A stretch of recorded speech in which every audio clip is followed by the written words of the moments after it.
चंबल क्षेत्र में एक बार फिर 2018 की तस्वीर देखने को मिल रही है। भिंड से विधायक संजीव सिंह कुशवाहा का सपना भारतीय जनता पार्टी ने तोड़ दिया तो वे एक बार फिर हाथी पर सवार हो गए। संजीव सिंह कुशवाहा 2018 में बसपा से ही चुनाव लड़े थे और तब विधायक बने थे, लेकिन फिर बीच में उनकी नजदीकियां भाजपा से बढ़ीं और ऐसा माना जा रहा था कि इस बार वे भाजपा से उम्मीदवार बनाए जाएंगे, लेकिन ऐन वक्त पर भाजपा ने उन्हें धोखा दे दिया। पिता के कहने पर अब विधायक संजीव सिंह कुशवाहा एक बार फिर बसपा का दामन थामते नजर आए। उन्होंने बसपा से भिंड विधानसभा का चुनाव लड़ने का ऐलान कर दिया।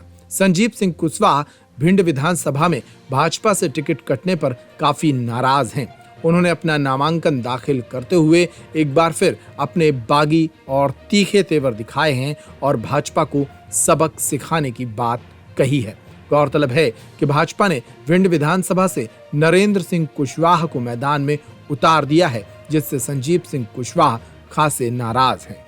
आगे चुनाव लड़ने की रणनीति है और चुनाव में जीतने की रणनीति है। आप वहाँ एक बार बीएसपी परिवार का हिस्सा बन गए, कैसा लग रहा है? बहुत अच्छा लग रहा है। पुनः परिवार में वापसी की है, बहुत अच्छा लग रहा है। सभी कार्यकर्ताओं में उत्साह है, सभी लोगों में उत्साह है और जिन्होंने पिछली दफ़ा मुझे 70,000 वोट दिए थे, उन 70,000 से ज़्यादा लोगों में उत्साह है। आप तो चुनाव में विजयी होते हैं, उसके बाद अगर किसी पार्टी ने आपको बुलाते हैं तो क्या ऐसा दामन छोड़ेंगे? नहीं, दामन नहीं छोड़ेंगे और जो भी निर्णय होगा वो हमारी राष्ट्रीय अध्यक्ष बहन मायावती जी करेंगे। तो भारतीय जनता पार्टी में आप ज्वाइन करें, 1 साल के लगभग ज्वाइन किया, फिर उसके बाद फिर आपने बदल दिया, तो भारतीय जनता पार्टी में क्या स्थिति रही, फिर आप टिकट नहीं दिया? देखिए, मैं लगातार 5 वर्षों से आपने देखा होगा, चाहे वो कांग्रेस का शासन हो चाहे भारतीय जनता पार्टी का शासन हो, मैंने पूरी ईमानदारी के साथ, पूरी मेहनत के साथ, पूरी शिद्दत के साथ अपने क्षेत्र का विकास करने की ठानी और क्षेत्र का विकास भी किया। कोई भी क्षेत्र ऐसा अछूता नहीं रहा जहाँ हमने काम नहीं किया हो, चाहे शिक्षा का क्षेत्र हो, चाहे स्वास्थ्य का क्षेत्र हो, चाहे अधोसंरचना का क्षेत्र हो, चाहे और व्यवस्थाओं का क्षेत्र हो। हमने सभी क्षेत्रों में कार्य किया और क्षेत्र की तस्वीर भी बदलने का काम किया। हमने भिंड में भयमुक्त वातावरण निर्मित किया, जहां कभी 6 बजे दुकानें बंद हो जाया करती थी, गोलीबारी हुआ करती थी, तो वो वातावरण को हमने बदलने का काम किया। हमारी माताएं बहनें 12-12 बजे तक सड़कों पर घूमती देखी जा सकती हैं, चलती देखी जा सकती हैं। आप देख रहे होंगे, जब से भारतीय जनता पार्टी का टिकट हुआ है तब से शहर में एक अराजकता का माहौल बन गया है।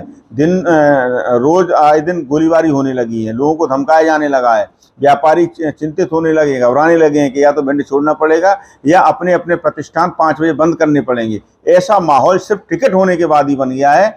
तो आप निश्चित तौर पर देख सकते हैं, मैंने 5 वर्षों में जनता की लगातार सेवा की है और उन्हीं की सेवा की दम पर मैं भारतीय जनता पार्टी से टिकट मांग रहा था। और जब भारतीय जनता पार्टी के नेताओं ने मुझसे कहा कि हमारे पास अब वहाँ कोई चेहरा नहीं है, तो आप हमारी पार्टी का चेहरा बनिए, आइए और हमारी पार्टी पर चुनाव लड़िए, तो हम उनकी बातों में आकर भारतीय जनता पार्टी में शामिल हो गए थे।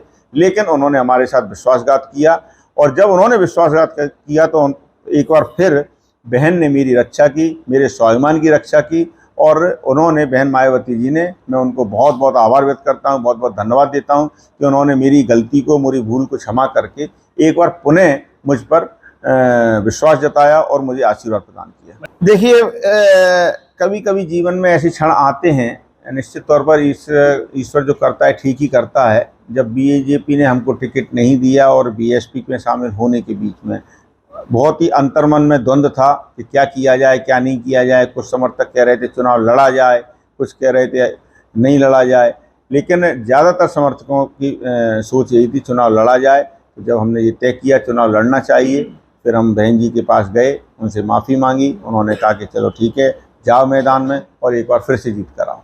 बीजेपी प्रदेश अध्यक्ष का कहना है जो हमारे रूठे हैं उनको मनाएंगे, अगर वो आपके पास आते हैं तो फिर आप क्या निर्णय रहेगा?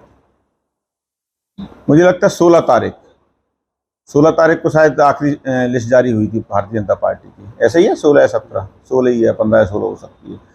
और आज तारीख है आपकी 26। 10 दिन हो गए हैं, मेरे पास किसी का फ़ोन नहीं आया, संगठन का भी फ़ोन नहीं आया, जिला संगठन का भी नहीं आया, प्रदेश स्तर से भी नहीं आया। और सबसे बड़ी बात यह है कि बहुजन समाज पार्टी का टिकट तो आज हुआ है। इन 10 दिनों में भारतीय जनता पार्टी की विधानसभा स्तरीय बैठकें हुई, कुछ भी हुआ, लेकिन मुझे सूचना तक नहीं दी गई। इसका मतलब जिस दिन टिकट हुआ भारतीय जनता पार्टी ने उसी समय मुझे अलग कर दिया। भाई साहब, क्या लगता है आपको, आपका चुनाव किससे है? कांग्रेस से, बीजेपी से, समाजवादी से, अन्य किसी दल से? देखिए, ये बात तो आप भी समझ रहे हैं कि मेरा चुनाव किसी से नहीं है। अब नीचे की लड़ाई है कि 2 नंबर, 3 नंबर, 4 नंबर की, तो उसकी लड़ाई चल रही है। वो लोग अपनी लड़ाई लड़ेंगे और मुझे लगता है मेरी लड़ाई किसी से भी नहीं है।